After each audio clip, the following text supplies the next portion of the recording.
Guys, I have an idea. So I was thinking, quilts. Let's watercolor paint a quilt pattern. I think it'll be really fun and easy. I was talking to my good friend Chelsea at Creative Dimensions the other day, and it occurred to me that this could be a really fun watercolor project. I made this. It's not good. Don't look at it too closely. But it's a pillowcase or something, I don't know, whatever. But I thought that it could be a fun watercolor project, and you might learn something about color in the process. Color schemes, the use of color, etc. So, let's get it going. Okay, so here's what we've got going today. Quilt patterns. We've got, for our supplies today, paper. Today we're going to want some tape because we're going to add a lot of water to the paper. It's going to make it buckle up like that. And that's hard to paint on. So tape, paper, a brush. I would recommend a square-ended brush today. Either a chisel end like that, preferably nice and sharp if you can, or a square. But anything will work. Paints, water. Today, optionally, we have pencils and possibly a pen. We'll get to the pen later if you want to use it. So what we're going to do today is we're going to do a couple different designs. We're going to start with a basic quilt design, which is just a square 9-patch type of thing. And so you could get out a ruler and measure things and make it all perfectly straight, but I don't want it to be straight. I want it to be flowy. So I'm just going to hold the pencil way back here and just kind of drag it across. I'm going with kind of smallish squares. And you can see that the lines are not very straight. They're nice and wobbly, which I like. And now we're going to go the opposite way and make it squares.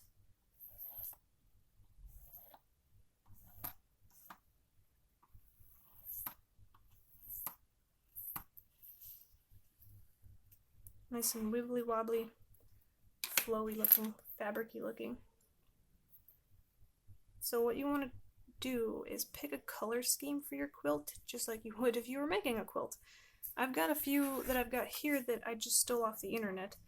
You can go and image search color schemes, and you could specify if you want a purple color scheme or blue color scheme or something. But just look for inspiration on the internet. You don't have to do 4s. I probably will just do, I'll probably do a few different colors. But here's a color scheme. There's one, and so on and so forth. Just find something that you like. And making these little color swatch pieces are pretty fun too. You can use your classic color scheme color schemes that have to do with your color wheel. So you got your triadic, which is your 3 that are opposite of each other, so yellow, blue, red, sorry. Split complementary are opposite from each other, 2 of them opposite from each other, so those two. Tetradic is 4 that are split. Monochromatic is just one color in several different shades. Analogous are colors that are next to each other. Complementary are colors that are opposite from each other. And that's it. Those are the basic color schemes that you could follow if you want to, but you don't have to. You can go Google a color wheel and some color schemes if you want to use that as inspiration. And you can use different shades, like these are all 3 same. These are all blue, red, yellow. Well, sorry, these 2 are blue, red, yellow, but they're different shades. So play with the shades and how much black or white you have in your colors so that you can change it up. These 3 are all the same too. Those are all blue, green, yellow, but they're all different. So, play with it. Or find some color schemes that you like and copy them. Or make up your own do your own thing. Okay, so what I'm going to do is just pick a color scheme and we're going to run with it. I think I'm going to go with this one. It's dark blue, purpley, and some pink. I may or may not use all 4 of them. So a 9 patch is really, you can just use a checkerboard pattern. And you don't have to be perfectly in the lines. It's actually, I like it if they're not in the lines, if you're not perfectly along the lines that you drew. I think it's charming when you go out of the lines like that. But you can make it as perfect as you choose to. And this is where the square edge really comes in handy, because you've got all these sort of straight edges to follow. So the nice pointed edge on the chisel helps, but a square will do the same thing. Just follow one edge at a time.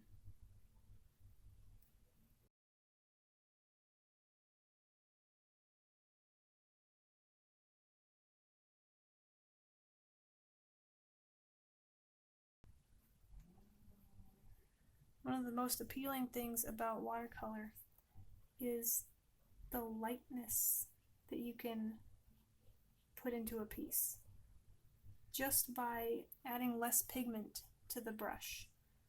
So what I'm going to do here is realize that I should have taped it down, because it's going to buckle.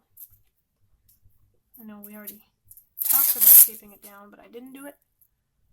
It's a little late, but I'm going to do it now.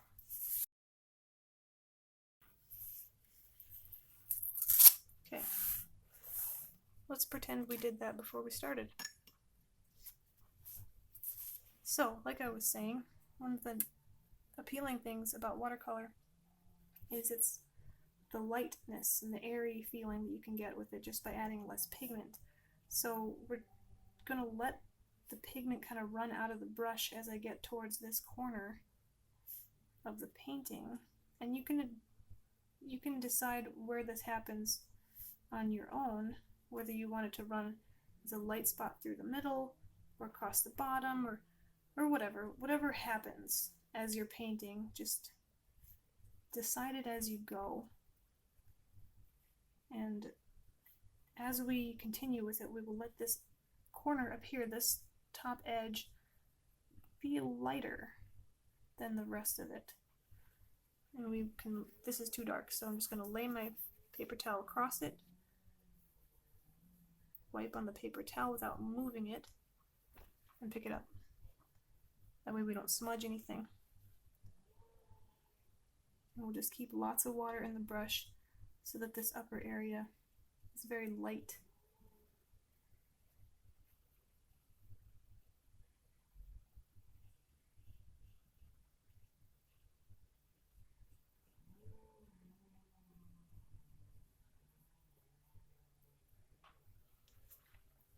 Okay, it already looks like it kind of has a flow to it, like a natural fabric-y kind of flow.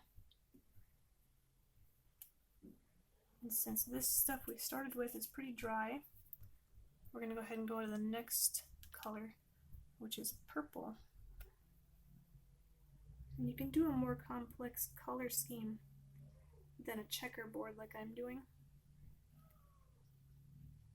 Just play with it and pick your colors wisely. You could even look at a real quilt for inspiration. Frankie, what's the matter? How's it going? You come to help me paint? I mean, you're kind of in the way now though, so you can't have any of that water, but you just sit in the window. Thank you.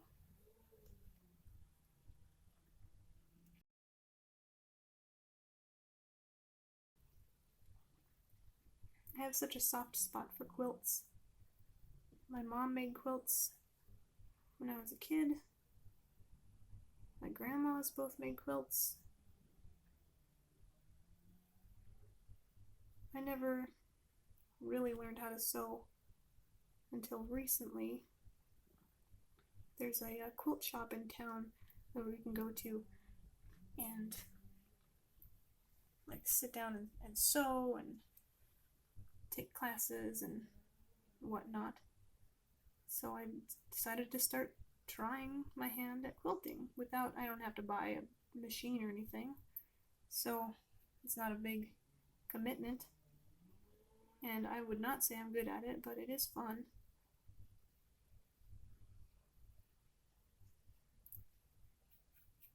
And the most fun part might be picking out fabrics, honestly. It's so fun to go through and pick out all the pretty fabrics and you get it all laid out in your head, and then you take it and you start cutting it up and putting it together and realizing that you didn't buy any solids, you just bought a bunch of pattern fabrics. So it's all patterns. And it looks kind of silly, and you're not very good at this, but it's okay because it's still fun. Don't have to be good at something for it to be fun.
Why are you on my table?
And after you get going a little bit, get some more of this stuff in there, you can take a step back and see and look at how it's coming along. And I see I've got a harsh line here, so I'm going to even it out a little bit by darkening up these couple of squares just a little bit.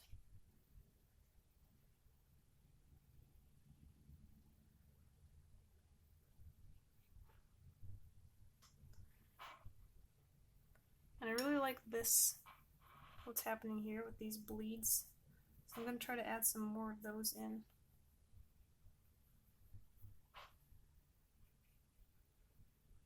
Just by randomly adding some color drops in here.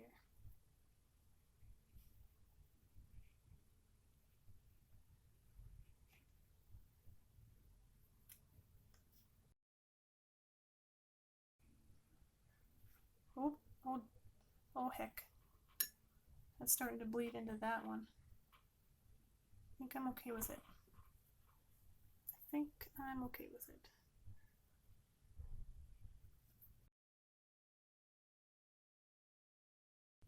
So from here out, it's mostly just going back in and adding in layers of color within our scheme that we've chosen, and darkening up the squares we want darker, but keeping some of it light because we do want it to have some dimension, and having some of it highlighted like this allows it to look like it's flowy, like it's got some form and shape to it rather than just being flat. Although the flat pattern could look pretty nice as well, depending on your aesthetic and how graphic you like things to be.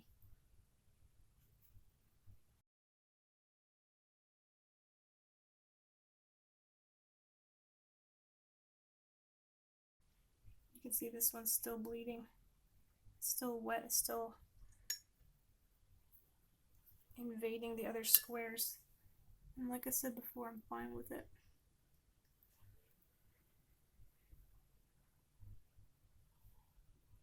So I think I'm going to try some color drops. We're going to keep these squares nice and wet with paint. Yep, looks like they're nice and wet still. And we're going to do some fun color dropping in there. You could do an entirely different color for some really crazy visuals. Like we could make sure this one's wet and drop in some yellow. Let it bleed into that one too.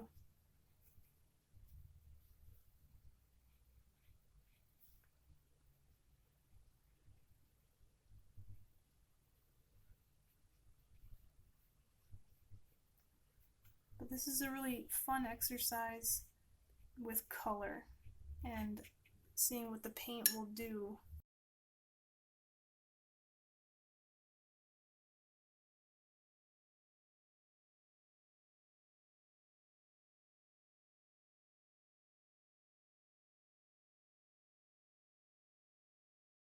This one went really crazy over here.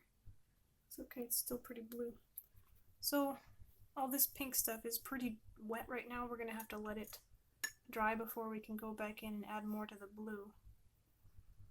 But I'm liking how it's going. It's nice and loosey-goosey and like not perfectly on the lines. And we will add in pen lines later and shore it all up, and it'll look, I hope it'll look pretty cool. So let's snap to when it's dry. Okay, these are dry enough to add some more to the blue, so let's do that.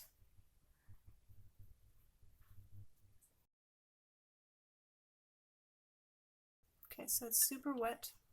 We're going to add some darker blue color in as color drops.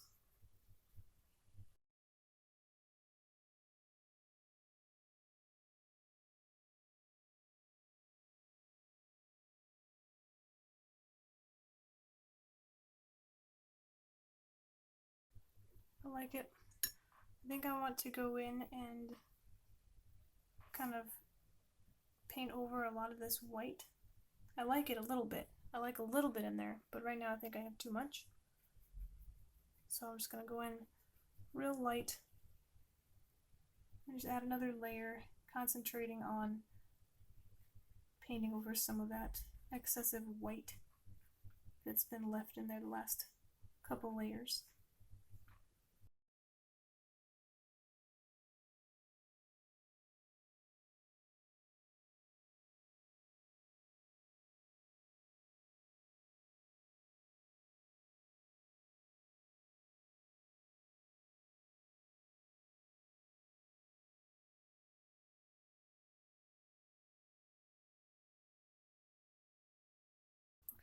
I like that.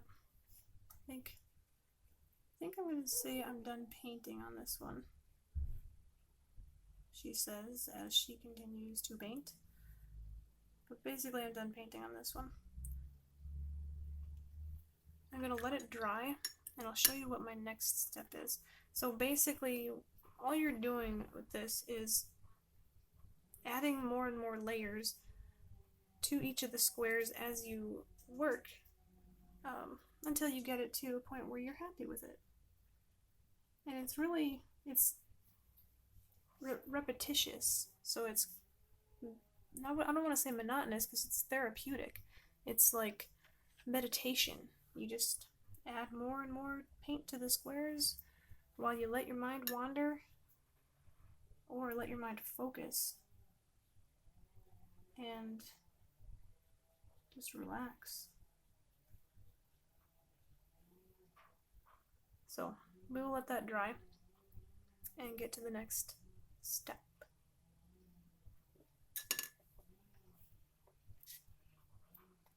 Okay, now that it's nice and dry, we're going to go ahead and add our finishing touches, and it'll really bring it all together. So I know Chelsea's going to say, Roxy, you can't see the stitches on a quilt from the outside. I know, but this isn't a real quilt. We just want to put in some stitches that will illustrate the fact that it is a quilt and not just a bunch of squares. And it'll bring the whole thing together. There's a few different ways you can add a stitch in here. I'll show you some other examples that I did that you could pick from or make up your own. I just liked this one for this particular piece.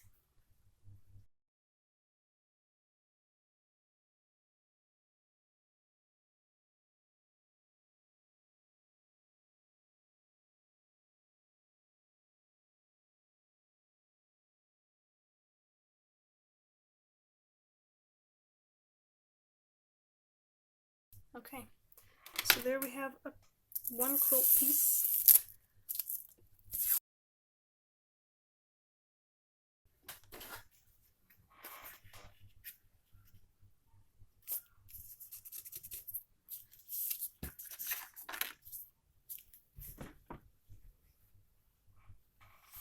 Looks kind of neat.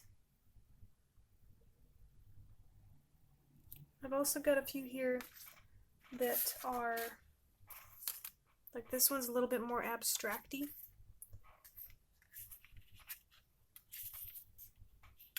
So that one is just the squares and then the lines don't match up with the squares at all.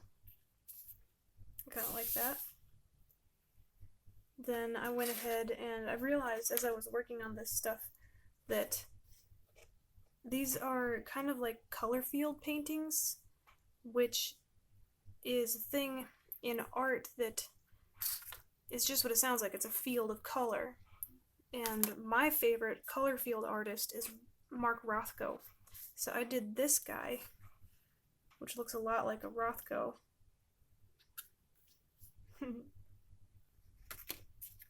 And you can see I've got a different kind of stitch on this one. This one's similar but a little different. Here's a sheet that I did a bunch of practice stitches on. And if your squares are small like this, then just the corner ones look nice. You could do really tight ones or a little bit looser ones like that.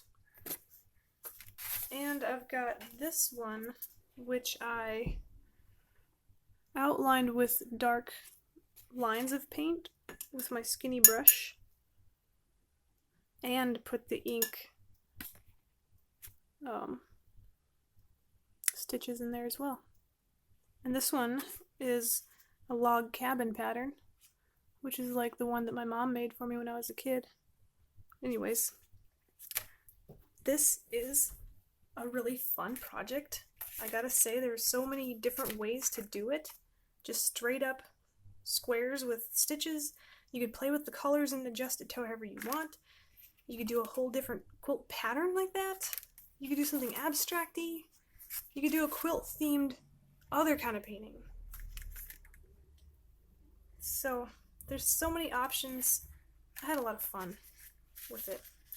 I would love to see what you guys come up with if you try it as well. Thanks, guys.